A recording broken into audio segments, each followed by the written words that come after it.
Thank you so much for joining Dental Marketing Theory, a podcast by Gary Bird. In today's episode, Gary talks with Brenda McNulty. Gary and Brenda chat about her 30-year journey, how she became the dental group director at Support DDS, and how they are not just outsourcing. As always, please make sure to like, subscribe, share, and leave a comment, as all of those things really help to get the word out about dental marketing theory. Hope you enjoy today's show.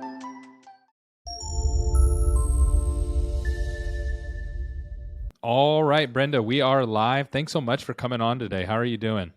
I'm doing great. How are you doing, Gary?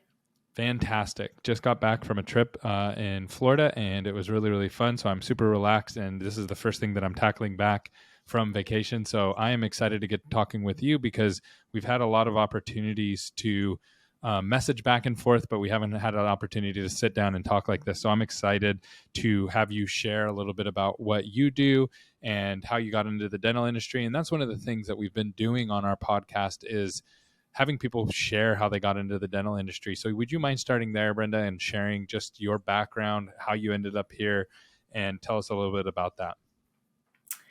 Gosh, let's see if I can remember 30 years ago now. I never thought I'd be in dental. I had really bad dental experiences growing up. So I never thought that I would be the one that would want to get into dental. But I was married to a military man, and the local base newspaper put out an ad that they had deployed too many troops over to Iraq and they needed some dental assistants. Oh, wow. So they put me through a dental training program, and I had to volunteer like 500 hours, I think, in their dental clinics, and then ended up kind of getting hooked and wasn't a very good dental assistant, I have to admit, but I found a place honest. in the admin side. And so I started doing insurance and then managing and even doing corporate management for some DSOs and then consulting. So during the 30 years that I've been in dentistry, about 15 of them have been in management and about 10 of them have been in consulting. And now I'm at Support DDS, where it's a kind of a combination of sales and consulting. That's awesome. So you said that you weren't the best dental assistant, but you were better at the admin side. Tell me a little bit about that. Like why were you better at one than the other, and what did you learn from that? Well, considering I fell asleep once during a root canal. Yeah. And so it was just boring? Is that what boring. it was? And then I didn't have the best attitude way back when. The doctor would look at me and go, hand me that thing. And I would purposely hand him an Explorer. And I said, if you want me to hand you the right thing, let's call it by the right name. And obviously that didn't go over very well. That didn't go well?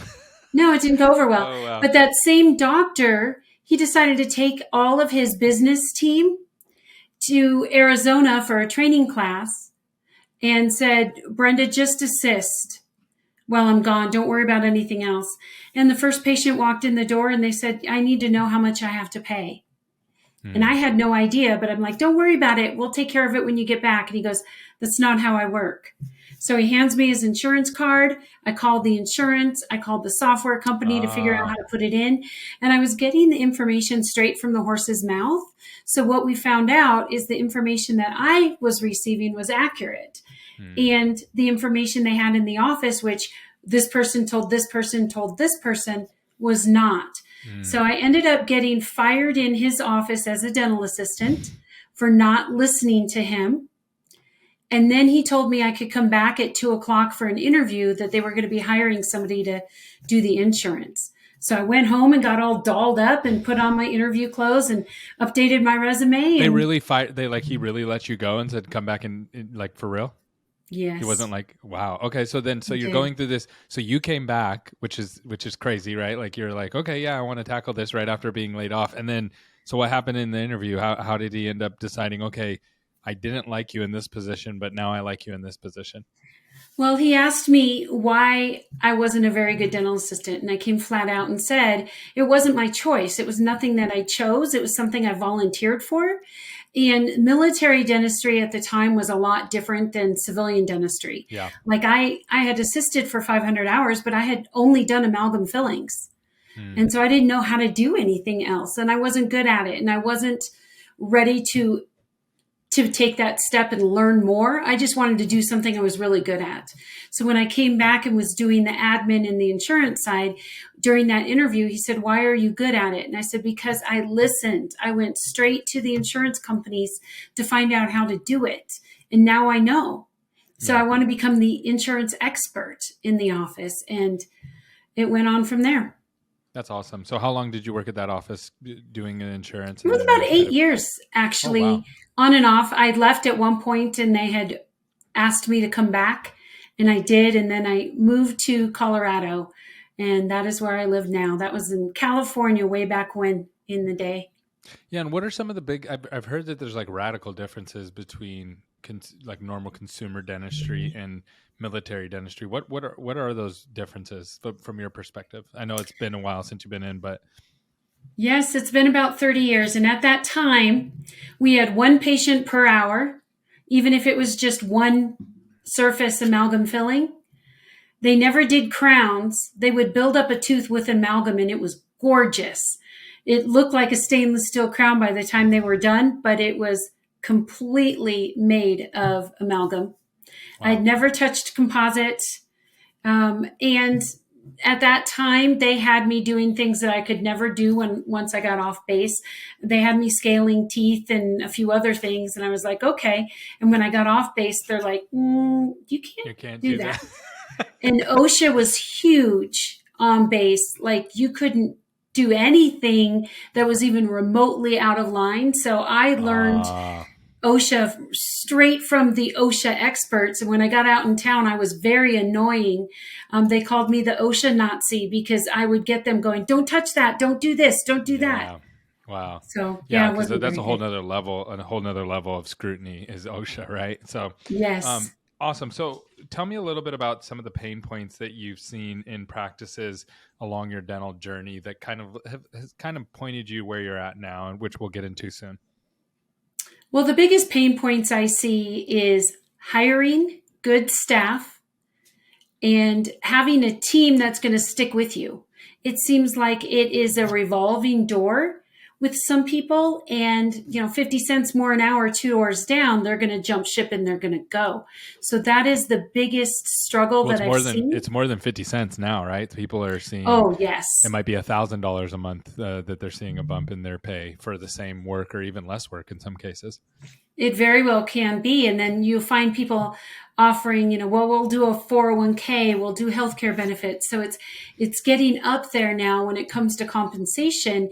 And if you have, let's think about this. If you have a team that's been with you for 5 years and they're at a certain rate of pay, and somebody wants to come in new off the street, they're asking for more than what your 5 team members are asking. Yep. So then you have to make decisions like what do we do?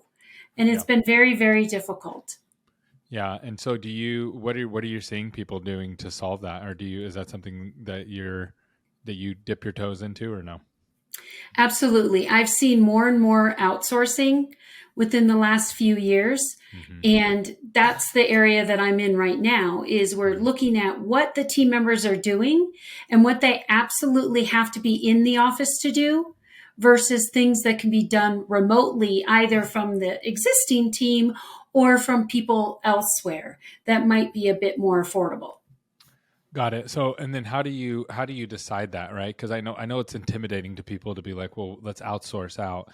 And it's one thing to have like a piece of software come in our life and help us, but it's another thing to have humans who don't know our team, don't know our culture, don't know our values, those kind of things, and to bring in somebody to help. So how do you begin to work through that? Because I would imagine every office has opportunity like this, right? Like just for the audience, if they don't know, my company's we have 75 team members plus another 30, 40 contractors somewhere in there. I don't even know what the number is, full-time contractors that are working. And so you're talking about 100 people, and we're 100% remote, meaning I might go a year before I see, or longer before I see certain team members in person.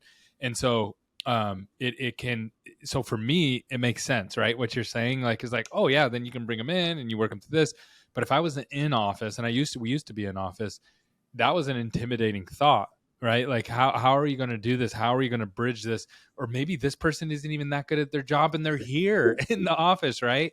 And so how do you begin to walk somebody through that and work through some of those fears or anxieties that they might have? Well, that's a great question, Gary. And what we have learned to do is I really want to take the team and take their feelings into consideration. So I ask the doctor to say, what are you doing right now that you either don't like to do or super time consuming where you feel like your time could be better used elsewhere?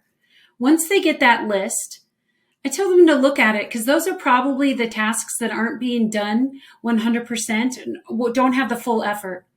And then I look at the team and say, if you weren't doing those things, what could you be doing? And that's when you find out all the things that might have slipped through the cracks. It very well could be things like unscheduled treatment plans. And I do feel like when you get the team involved and you say, what if I took all those things off your plate? Would you be willing to teach somebody our systems? Would you be willing to show them how we want to do these so that we can get a new team member? They're going to be remote, but they're going to be a part of our team. And I think that that is really what makes insourcing work. I call it insourcing instead of outsourcing. Yeah. Outsourcing is, here's our plan. Do you want us to do this service for you? Insourcing is, here's a great person who is going to help you in any way, shape, or form that you want. Let's teach them how we want it done. Okay. I love that. And then so what does that look like? Like, give me some examples of something you've rolled out recently and what that looked like and how the good and the bad, right? Like, give me both sides of it. Like, what went good about it? What were painful and they had to adjust about it?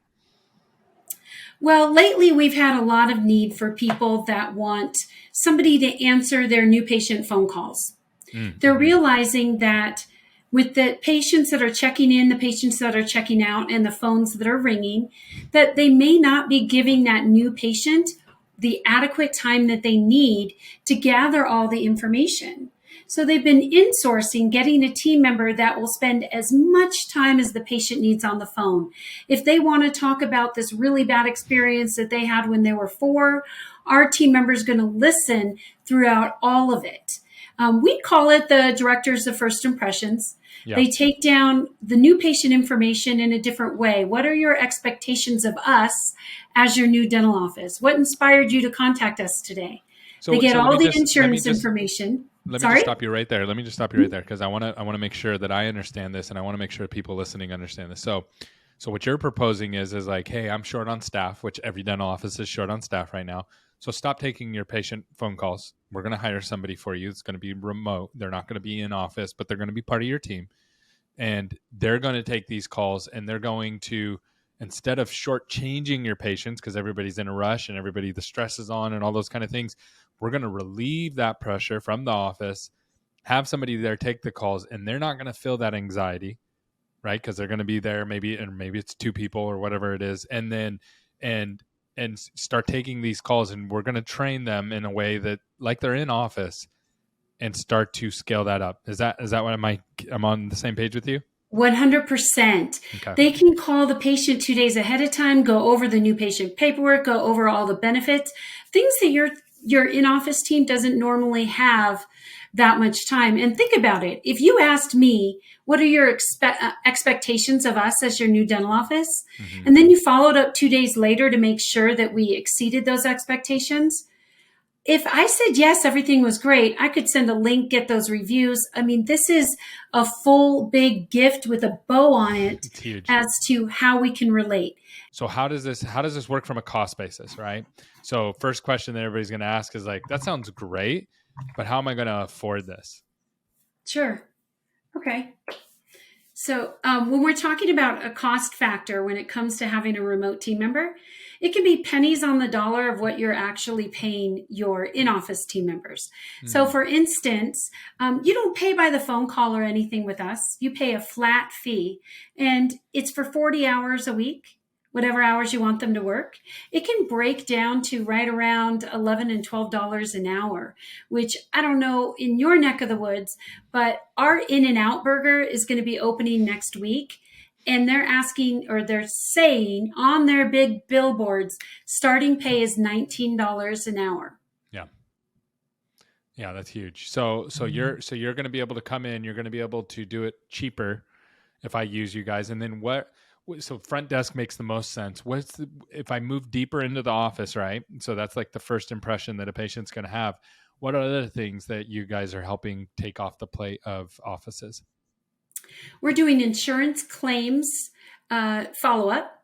We can do pre-authorization follow-ups. We do insurance verification. We can simply answer phones. We can help fill your schedule. We can confirm appointments, do recare, reactivation, even following up on treatment plans and posting payments. The sky's the limit. What we do is we look at what the needs are for your practice, and then we put candidates in front of you that are going to be able to meet those needs. So for instance, you need somebody to post payments. We're going to look for somebody that has an accounting background. Got it.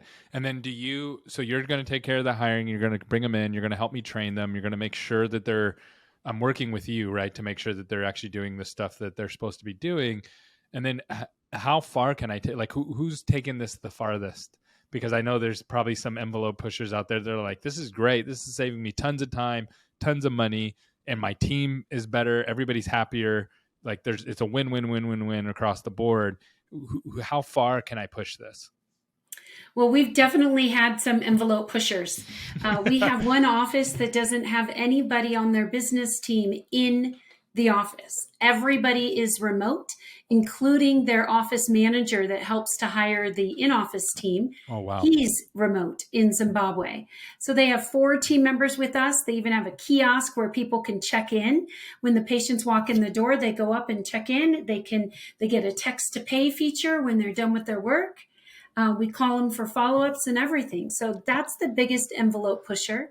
But we do help with social media, you name it. If it can be done remotely, we do have team members that can help. Yeah, because the clinical stuff has to obviously be in the office, right? And the patient has to show up there. We can't do virtual dentistry yet. So that has to be done there. But almost everything else can be done outside of the office. So now... So speaking of envelope pushers, how scalable is this? So if I came to you right now and I said, hey, I want to do this with 10 practices because it makes sense. Is that something you guys can do, or is there a sweet spot that you guys really help with? We can do practices of all sizes. We have the offices that are rather small and they have one person. Then we have extremely large DSOs that have their own room over in Zimbabwe with 40 people in it, with their logo and their mission and vision on the wall. So it is completely scalable to whatever size it is that you want. We do have quite a few DSOs that work with us, as well as the smaller practices. Perfect. Okay. And now I'm going to play devil's advocate with you a little bit. So, why wouldn't I just go, if I need 40 people, why wouldn't I just go hire those people myself and put them in there? What's the advantage of working with you guys versus doing it myself? It's Zimbabwe. And that's really what it comes down to. Yeah. In the country of Zimbabwe, they are one of the most educated countries in all of Africa. And unfortunately, they have one of the highest unemployment numbers. So when we go out and we look for dental team members, there is no shortage. We can get 500 applicants for 40 positions.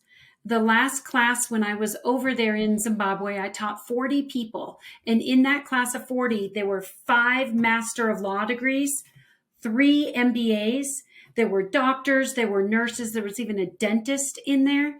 So the quality of team members is off the charts. Yeah. They're very eager to get a job.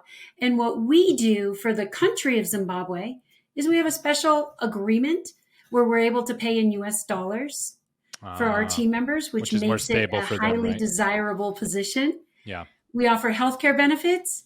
And we have shuttle service to take them home because they're going to work your hours.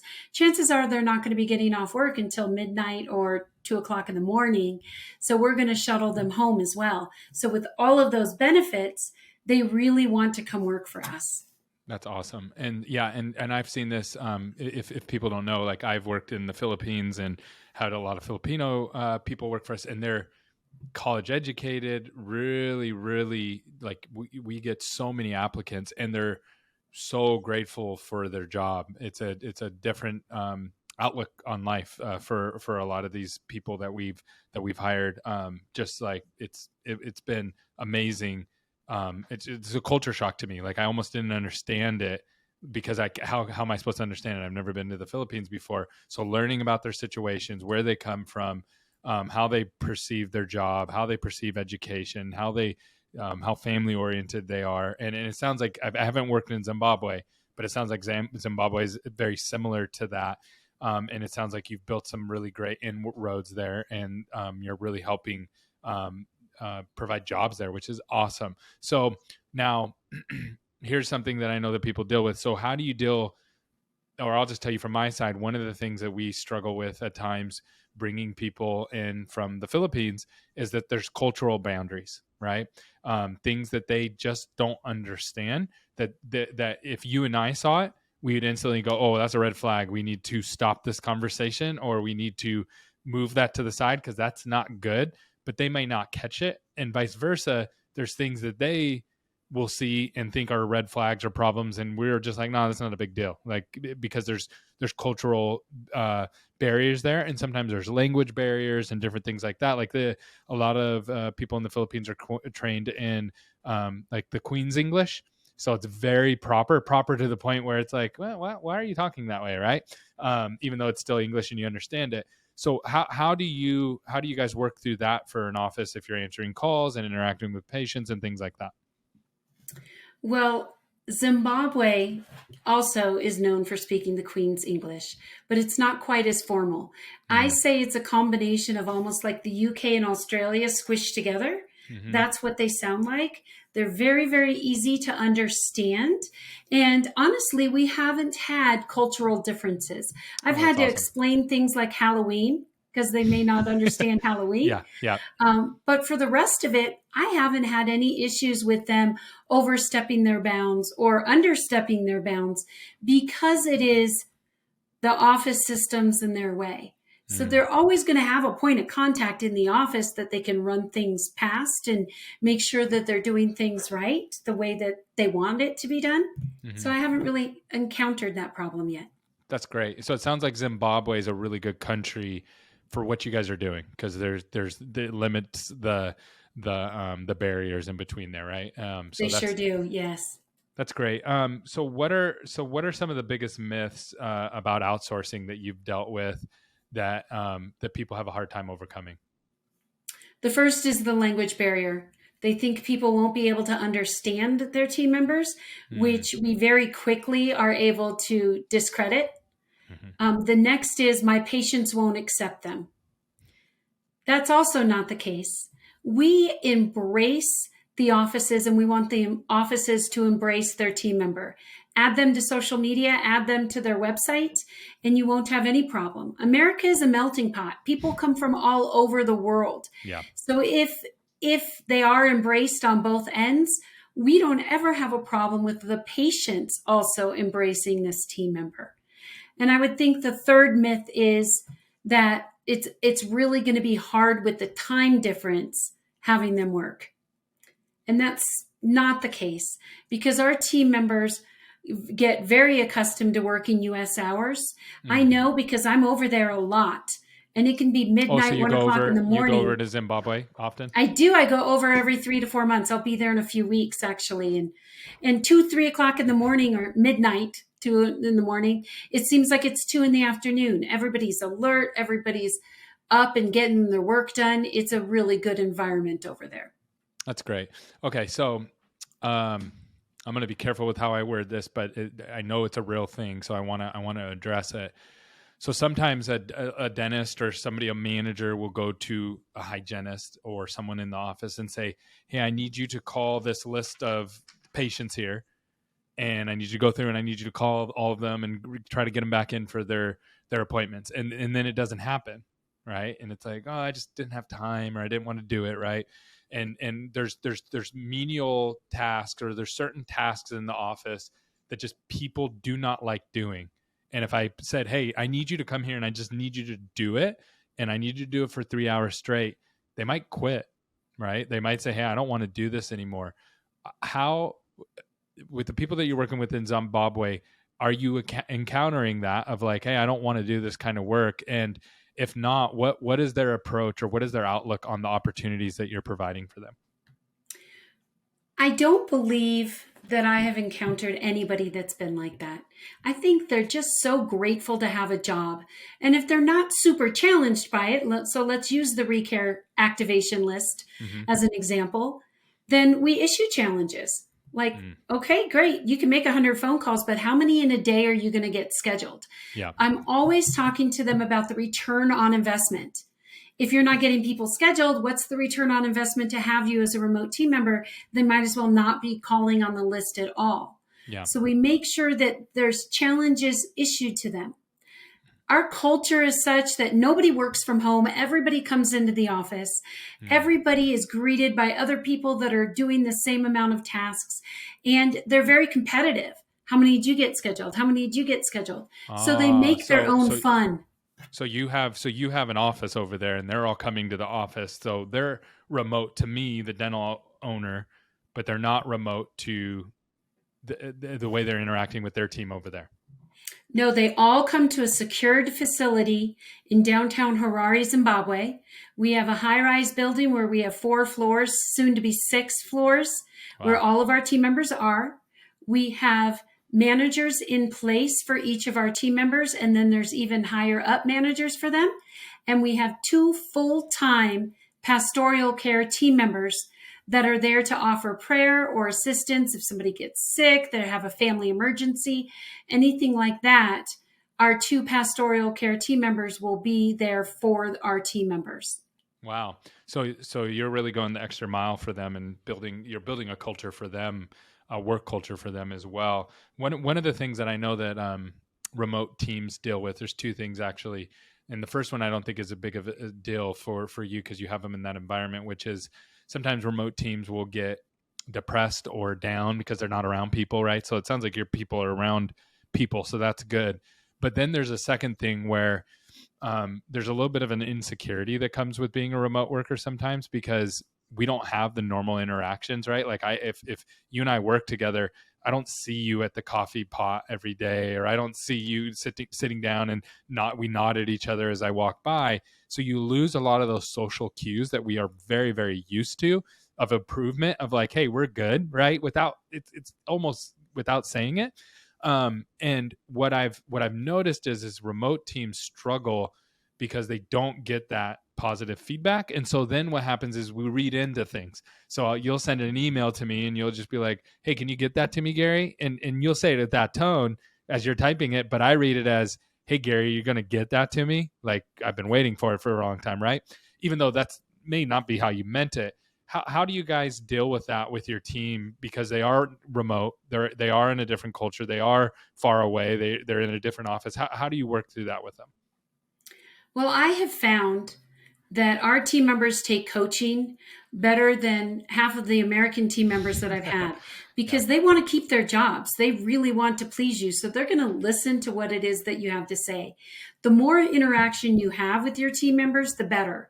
We want them to join via Zoom, your morning huddles. When you have team meetings, let them join the team meetings via Zoom or whatever other platform that you might have. But the more interaction you have with your team members, the better. We obviously don't have the same issues as remote team members that are working from home. Yeah. You know, they get to see people. They also don't have a 3-year-old grabbing at their leg. I was going to say they're attention. not doing their laundry while they're also making calls, right? Exactly. Yeah. They're 100% focused on you and they only work for you, no one else. That's awesome. So it's not like, oh, I'm going to do 20 hours a week in this office, 20 hours a week in that office. It's full-time, 40 hours a week dedicated to your office. So they do become that remote team member that it wouldn't matter whether they were in Kansas or Zimbabwe. Okay, so you said something there. You said they really appreciate and value their job. So people hear that and they go, okay, yeah, well, I value and appreciate my job. But there's a difference. Like it's different here in the States than it is over there. Can you try to articulate for people who are listening that may be totally new to this and never worked with somebody remote from another country, like how big of a difference it is between working with somebody in the States who values their job and working with somebody in Zimbabwe that values their job? Oh, of course. I've worked with a lot of people in the United States that have valued their job. They're going to go above and beyond for everybody, but the loyalty may not be there. They may go jump ship for a few dollars more an hour down the street. In Zimbabwe, there really isn't any competition for employment. The unemployment numbers are so low that if I lose this job, this was a once in a lifetime opportunity to work in this job as a remote team member. The chances of me finding something else are very slim to none. So they're very, very appreciative of the fact that they come to a secure location, they're well taken care of, they're well compensated, and they're able to help out a dental office in the United States. They call that, I'm working for internationally. Yeah. It's of great pride. People will point up at the building and go, I want to work there. And it's a little different. They don't have backup plans. They don't have like unemployment benefits when they lose their job. And most people have multiple generations living under one roof. So this person that works for us may be supporting anywhere from 4 to 6 people on their salary. Yeah, so it's just a different way of living, right? And it's so easy not to be able to understand that because, again, we don't see it. So I appreciate you breaking that down and really explaining that. And then how did COVID impact you guys? Like what did COVID? I know every country responded differently to COVID. Some countries completely locked down and couldn't go anywhere, and then other countries, they remained open and there was a level of work that could be done there. How did that impact you guys? COVID did hit Zimbabwe as well as South Africa and those countries rather hard, but they do not have the medical resources as we have here in the United States. So they put other things in place, like lots of curfews, nobody out after X amount of time. Our team members were not affected. They had work papers so they could come and go. As a company, we watched our team members. We took care of them very closely. If they did test positive or anything like that, they were sent home with secure connections and VPNs so that they could still continue to work for their dental offices. But our company thrived during COVID because when people were able to come back to work, they couldn't sit 6 feet, within 6 feet of each other. And most dental offices aren't designed to have people spread out. There was an awful lot of people that didn't come back to work. So a lot of these remote positions came about during the COVID stages here in the United States. And I can safely say that we saved many dental offices by providing them with a remote team member when they couldn't find anyone in their own backyard to hire. That's great. So, and I was going to bring that actually leads into my next question perfectly. So the Great Resignation. So you have a lot of people who are leaving things that they just frankly weren't passionate about, or they haven't liked for a long time. They were just maybe scared to leave the job. How has that impacted dental offices from your perspective? It's really made dental offices have to think outside the box. What is it that I can do that can make a positive impact? And I have seen dental offices that have taken business team members that used to be assistants and put them back in the back and then had to find someone or some service to cover on those business tasks. I think that the dental offices with this resignation, what they have really found is those people that are extremely passionate about dentistry, they're still here. Yeah. They haven't gone anywhere. Those ones that are scared, by all means, stay home, protect yourself, do whatever you feel is comfortable. But patients come first. Yeah.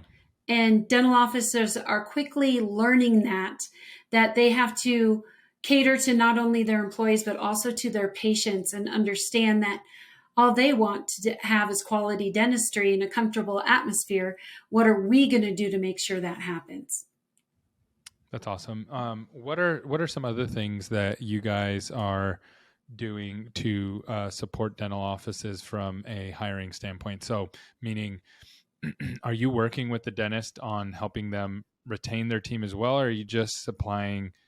And it's a big deal, but are you just supplying the remote workers, or how far do you guys go in your service that you offer to dental offices? Thank you for asking that, because I often don't talk about this. We have a program that's called a RISE evaluation, where myself or one of my colleagues will go into a dental office and we will evaluate all the systems that they have in place in their dental office. What's working, what's not working, where does additional training need to happen? Sometimes we do that training. Sometimes we say, hey, this is my buddy. They are HIPAA certified to train this course. I recommend you go there. So sometimes we recommend different vendors during that. But what we do is look at all the systems you're using in your office or lack thereof and provide recommendations. And sometimes those recommendations are, your team doesn't like insurance. Let's get that away. Let's outsource all of that, get you some team members for that. And let's redirect the focus of the team members you have in the office. And we do help get those systems in place. That's great. That's a really cool service. That is something I know a lot of people would benefit greatly from. And I didn't know that you guys did that. So I definitely think that that's something that people should know about, and sounds amazing. Tell me, what are some things that I haven't asked you about that you feel that people should know about Support DDS? I think the biggest question I get asked a lot is, why are you working for Support DDS instead of being a consultant? And honestly, it's more inner, Brenda, than it is anything else. I was referring everybody to Support DDS, and they were having really good results. And what I love about Support DDS, and the reason why I came here, was because our company is not about money. It's about success in a wide variety of different ways, but the biggest is leaving this world a better place than how we found it. We donate 51% of all of our profits to the penny, to Christian-based ministries, to helping communities. We've built community kitchens. We've supported orphanages. We've put people through college. We have helped the Haitian earthquake victims. You name it, that's where the 51% goes. Wow. And to me, it's, if I'm going to work and I'm going to love my job, I want to see something good happen from my work, not just a dental office just being successful and producing more and collecting more. That's great for them. But on the larger scale of everything, how can we make a positive impact on the world? And that's with that 51%. And once I learned that, I was like, sign me up. I will do this. I will do everything I can to get as many clients as I can to get more of that 51%, because I've seen it in action, and it's absolutely unbelievable what we've been able to accomplish. 51% of your profits is, obviously, I don't know what your profit margins are, right? And so but whatever they are, giving over half of that away is huge. And it really put your money where your mouth is, right? What you believe. And so that's amazing. And I know it's probably making a big impact in the areas that you guys are putting those dollars back into, because as you've already noted, there's not a lot of opportunities, not a lot of services. And there's definitely a lack of opportunities that we have here in the United States. So good on you guys for doing that. And that's awesome that you have found somewhere to work, that you find that passion to be able to do what you want to do and do it in a way that brings impact around the world. And that's really, really cool. I was not aware of that. And I just was looking at your website and some of the things you're involved with. So awesome job. Now, what are some, how can people find you? If someone wants to say, hey, I really want to start looking into this and I want to start exploring this for my offices, how would they find you? Well, it's very simple to reach me. I'm at Brenda at supportdds.com. So you can't miss that one. I'm on all the social media sites. You can reach out to me then. If you'd rather just go to supportdds.com, you can find out more information about us. You can schedule a call, download our free ebook. That'll give you some more information about the 51% that we're doing and what type of services a remote team member can do for you. But I'd love to answer as many emails as come through. Yeah. Sometimes we're a wonderful fit. Other times, not so much. If you think that we're a plug and play, we're definitely not. It's going to be your systems your way. And if you don't have somebody to show your remote team member how you want things done, it's probably not a good fit for you. We want to make sure that we're an addition to your team and that there is somebody there that can instruct them, can guide them, and make sure that you are happy all the way around. That's awesome. Well, thanks for sharing that. Great job. And just for everybody listening, I message with Brenda all the time, all hours. So she is really good about getting back, and she is really, really nice. So you will definitely enjoy conversating with her. If you have any questions about any of this kind of stuff, you're not going to find anybody more educated on this particular topic for this industry. So make sure you reach out and at least do your due diligence. Like for me, the amount of money that you're going to be saving, you have to look at it. It doesn't matter what size your organization is. You have to consider it and say, are there options here for me? So thank you so much for coming on. And I really appreciate you sharing this with the audience today. And I know it's going to help a lot of people. Thank you for having me on. I appreciate it.